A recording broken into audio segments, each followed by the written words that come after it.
Welcome to a hangout that we are having today with Brian, my colleague sitting here. Brian is one of our colleagues, not colleagues, but he is a colleague. He's a product specialist based here in Dublin, and he basically knows everything there is to know about AdWords and everything there is to know about the statistics surrounding it and all that lovely stuff that we like to know business. So if you have any questions for us while we're doing this hangout, please tweet at us if you would like. You can tweet at AdWords as our handle, and you can also tag your tweets with AdWords hangouts as the hashtag, and we'll get to those tweets. Alternatively, you can just post on a comment on our G+ page or on the community or wherever you're watching us, and we would love to answer these questions for you.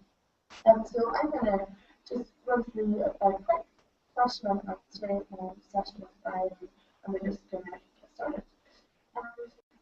Brian, we are really interested to know what sort of trends we've seen in the last 6 months on platforms that we have like YouTube and the Discovery Network as well. So we'll start with YouTube. If you give us a bit of an overview of what we've been looking at on YouTube. Okay, sure. So first of all, thanks, Hannah, for introducing me and setting me up for a fail in terms of knowing everything about everything.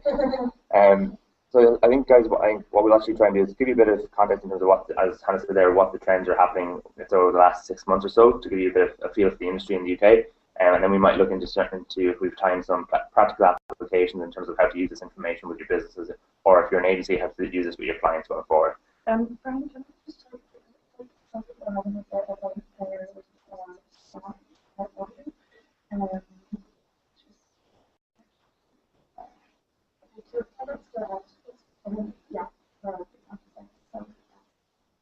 Okay, so let us know, guys, if there's any difficulties with the audio.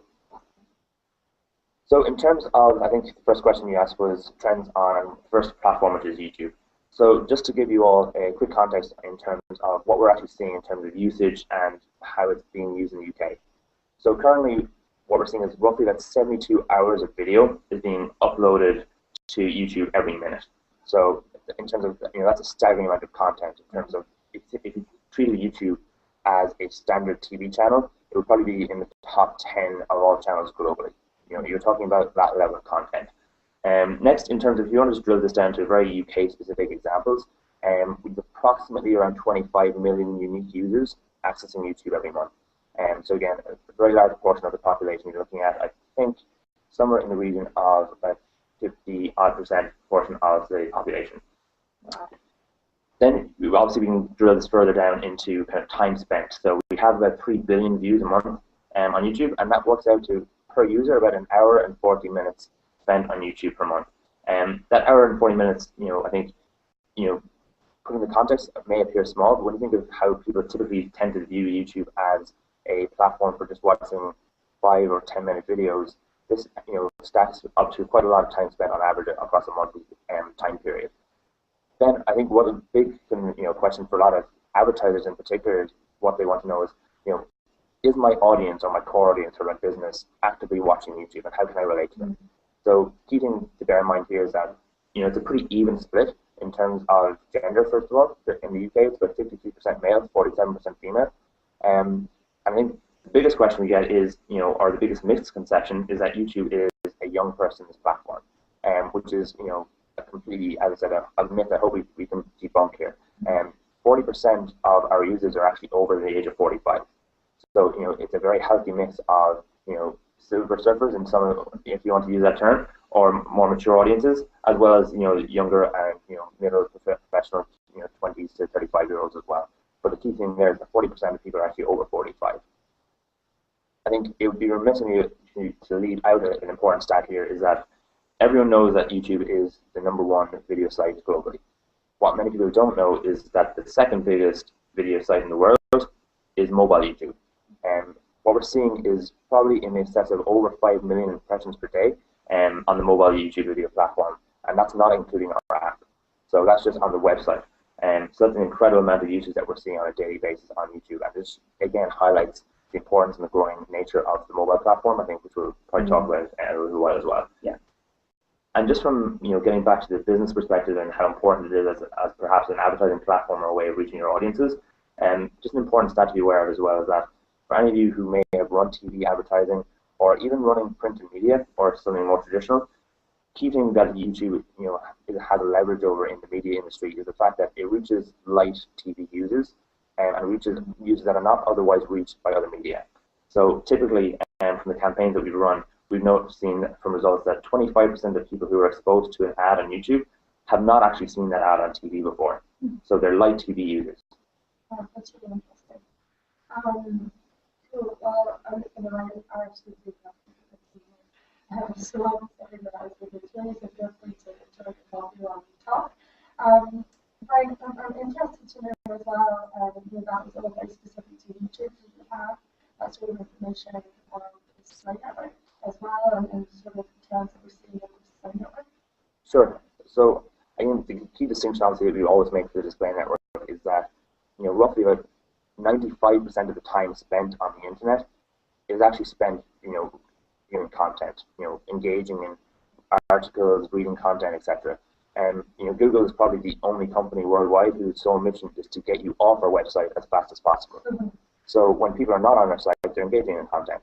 And our key part, one of our key platforms then is the Google Display Network. So in terms of reach then, again, from an audience perspective and businesses, your key concern is how do you reach your most valued users across the platform, across the web, wherever they may be. And the Display Network in terms of the UK has roughly 14 million unique users, which equates to 93% monthly reach in the UK. So it offers the greatest reach out of any ad network, essentially, which gives you great kind of reassurance in knowing that you can reach your core audience with a host of targeting options across the Display Network. And just to break that down to, I suppose, monopoly figures, this works out to about 57 billion monthly page views. So, wow. We're talking, almost numbers that are incomprehensible really when you get to that stage. Yeah. One of the things I would point out, though, is that when it comes to ad networks, and if we're talking about audiences, which is what most businesses really want to focus on, and how to reach your potential customers, with ad networks, some of the key metrics that you want to look for is an ad network that can deliver frequency and what we also call recency. So if someone has been to your website or you want to engage with them very quickly, what ad network can deliver that for you? So what we can reach is 63% of users on a daily basis, and we can also reach them roughly on average about 18 to 20 days out of every month. So when you think of that, you're talking about being able to reach a large portion of the population and frequently at that as well. So you're getting your message in front of the right audiences. Yeah. As well, just as a little side note to that, we actually have Sonia joining us next week. She'll be taking us through some tips and stats for remarketing, which is a really great way to keep engaging with your advertisers or with your customers, using the Display Network. So feel free to come back at 11 next week to learn a bit more about that. So Brian, the last thing we're going to talk about in terms of trends that we can see is what we've been looking at in terms of the mobile traffic and what we've been noticing in terms of what's going on with that. Sure. So just guys, to give you a bit of context, I've been actually a mobile specialist specifically in Google here for the past 3 years. So this has been the kind of bread and butter of what I've been working on a day-to-day basis, and it's pretty, as Hannah would probably have seen as well, it's been an exponential rise. Thinking from 2010 back to the current day of where we've been and where we are and where we're actually going to.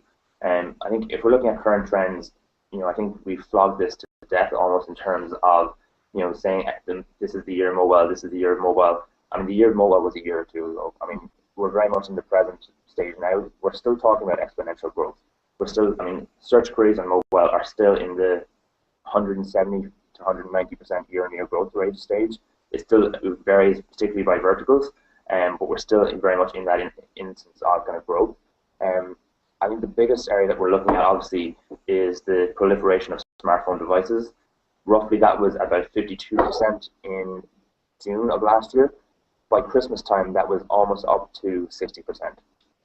And I think more predicted, conservatively, that by 2016 it would be 75%.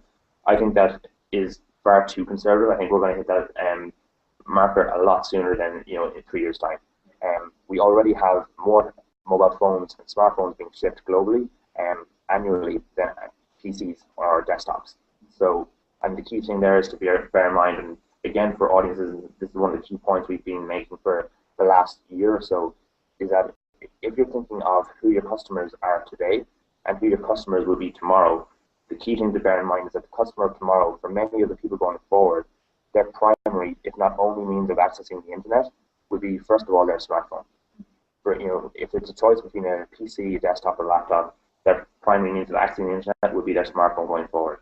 So while today you may be relying on consumers that are traditional desktop or in-store purchasers, the smartphone will dominate that in the years to come. And I think that's the key trend to be aware of. It's really valuable information. I suppose looking at these statistics and assessing the three different levels that we call every day, or as a device, what should our response as AdWords advertisers and users be to these trends? What would you say is really important for us to grasp that? Sure. I suppose if we start with the last topic, which is mobile, and I think for everyone who's probably on this hangout, enhanced campaigns has probably been the dominating conversation piece over the last number of months. And it's been quite an experience for me to be involved from the stage of getting the early briefings on this and straight to bringing it to market. I mean, I don't want to rehash maybe areas that have already been covered. I think the key rationale for introducing that, as I said, is that when we're seeing the growth of mobile careers, proliferate, and when we see that people are switching between devices on a daily basis, it's the key point that you probably heard me mention the word audiences time and time again in the last 12 minutes. I'm sounding like a broken record. But what we're really getting to the point is that, for every good business, globally and locally in the UK, your core, means of driving business is understanding who is your customer. And customers equate to audiences. And what we really want people to start understanding is how do I buy, and reach my most effective audience at any time of day, at any location, on any device, and as they move across devices. So enhanced campaigns is that one kind of solution to do that, but with very powerful metrics. And even since launch, we've been listening to a lot of feedback, and we're actually making iterations to enhanced campaigns even as we go along. So we're introducing ad group level mobile bid modifications and adjustments for advertisers that would like that level of control. And for any of the agencies that may be on the Hangout as well, we're also introducing a certain number of new APIs and value tracks that make it a lot more easier for savvy agencies to direct customers to specific landing pages as well.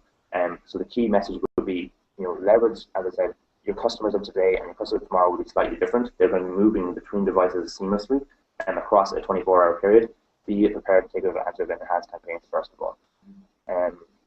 From the display network side, I think when we talk about audiences, the one thing I would take a step back for that is actually understanding. I think there's a misconception for clients who may be on the maybe small to medium-sized enterprise level that display advertising is really only for big players. And that's a myth that I think we also need to debunk, purely to understand what level your business is currently at in terms of what stage of development, and understanding what your customer goals are. Because display network advertising can be for any business of any size, depending on what stage you're at. And what we typically would ask is, what stage are you at out of the four following stages? First of all, are you at the new kind of development stage of your business? Are you trying to drive brand awareness or build awareness of your company? And that doesn't necessarily mean, and people hear the word brand and they think large brands. But this may simply mean that you have a new product available that no one is currently searching for. So if no one's searching for it because they are not aware of it, how are you currently reaching customers? And how are you actually getting people aware of what your product is and how they can reach you? And what we would just basically say to that is, if you're using current traditional print media, and you're buying, any local paper, for example, and you're buying circulation and looking at how many eyeballs am I getting on this ad and really tracking it, it's quite hard to do with traditional media. If you're buying outdoor billboards, for example, or even brochures and leaflet drops into mailboxes, how can you actually effectively track that? And what we would just position the display network as is a very kind of similar kind of proposition in terms of the same media and the images that you might be producing, but is a more effective way of targeting your audiences online and making sure there's no wastage. So that would be the first thing in terms of that building awareness stage. And then the other three stages, if you just think of it as even the purchase life cycle that a customer may go through. So the influencing and consideration stage. Maybe people are aware of your customer, your product, or your service, but they're not yet at the buying stage. And maybe your product that you're selling has maybe slightly longer purchase or consultative cycle. So at that influence and consideration stage, you obviously may place some emphasis potentially on making sure that when it comes to the purchase stage, you're in that consideration set, along with brand A and B. You're also there in terms of the brands that they may want to consider buying from. And then the following two areas are the online sales, or the sales driven piece. Customers are at that stage and they want to buy from you. And lastly, the fourth stage, which we would typically term, I suppose, loyalty and retention. Maybe you already have an existing customer set. Maybe you're at somewhere level of capacity, but you're really trying to engage with existing customers and encourage returning business. So at each stage of those processes, we have kind of a solution in place that can really help you kind of build on that. And that's what, looking at each stage of those processes and see where's my business or my service fit in here. What I would encourage you is to have a look at our online kind of resources and think the display network can easily fit into each one of those buckets. Mm-hmm. The last question that I have for Brian, and we'll finish up here unless you guys have any questions, which I'll just check in a second, is if you, Brian, could give us one piece of advice for the YouTube display and mobile, what would it be? Okay. For YouTube display, I think the key thing here is we have what we term, people will be familiar with the term generations, like Generation X and Generation Y being the kind of newer kind of population that has emerged since the 1980s. What we now have on YouTube is the Generation C, which we're typically terming people that are focused around the community aspect, people who are curating content, creating content, and essentially building that as their hub. And to try and influence and get involved with that, as I said, 25 million unique users, there's two ways. Start thinking, first of all, have you video assets? What we've typically seen is that when it comes to the consideration piece of what we were mentioning just earlier, influencing and considering, 48% roughly of people turn to YouTube as a means of looking for product reviews, product endorsements, or general information. We mentioned mobile YouTube is the second biggest video website globally. The second biggest search engine next to Google is YouTube. So people are looking for reviews, looking for product reviews. Think of, are you in a position, and what kind of message do you want to associate your product or your business with? If people are looking for a review on a certain product, do you want your business top of mind when people are looking for that online? Or even if you want to reach your eyeballs in front of your product, there's two ways of looking at that. First of all, if you have video content, you can leverage what many of you may know as our TreeView ad format. So video content that plays in front of the video that the user chooses to watch. If they choose to skip that ad, you don't pay. So again, as I come back to my earlier point, there's no wastage. And you're really getting in front of the audiences that really want to hear your message. And alternatively, if you don't have video content, we'd obviously look to encourage you to try and build that hub and engage with users. But even if you don't, and if you're running current traditional print media, you can leverage that again on YouTube, displaying it and buying and targeting the audiences that you would typically look to target on your traditional print and newspapers locally, but ensuring there's no wastage, ensuring that the people you're paying to see it are actually seeing it. That'd be the first thing there. On mobile, the key thing here is enhanced campaigns. So it's really understanding that it's not, it's simplifying our method of reaching audiences, but on the flip side of that, it's also making our targeting options far more sophisticated than they've ever been in the past. So it's a bit of a double-edged coin. It's as simple as you want to make it, but also as sophisticated and complicated as you are prepared to invest in. Key things here are to upgrade to your enhanced campaigns if you have not already. Really understand what you were already bidding for on mobile. If you were previously opted in, understand what your average CPCs were. Understand what, where was those CPCs and kind of clicks coming from, so you can understand in location, for example, if you're getting the majority of your conversions from mobile devices in London, does it make sense to have a bid adjustment, making sure that you're always present to capture all of that business? And then, bidding adjusting for London, and perhaps if an area is not rewarding you as best with return on investment, decreasing your bid adjustment by the time as well. And typically, what we may also see, and we definitely encourage you to use your statistics in your accounts, is that mobile usage tends to have certain peaks and troughs during the day. Many of you will have seen data we've presented externally on this that shows, and I'm sure many of you can relate to this, is, for example, in the early morning commuting hours to work, between the hours of 7 a.m. and 9 a.m., traffic tends to peak on mobile. Similarly, it takes a lull or dips slightly where desktop traffic picks up at 9 a.m. to 1 p.m. Same thing again happens at lunchtime, mobile peaks at lunchtime, and peaks in the evening and the commuting hours in office homes. Particularly again, it also peaks on weekends. Saturdays and Sundays when people are away from desktops and they're using the phone as a price companion, shopping companion in store, looking for better deals, and they're on the high street.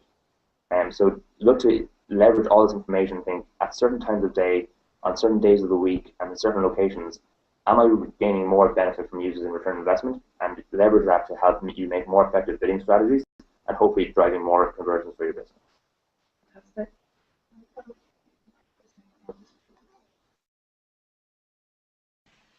Fantastic.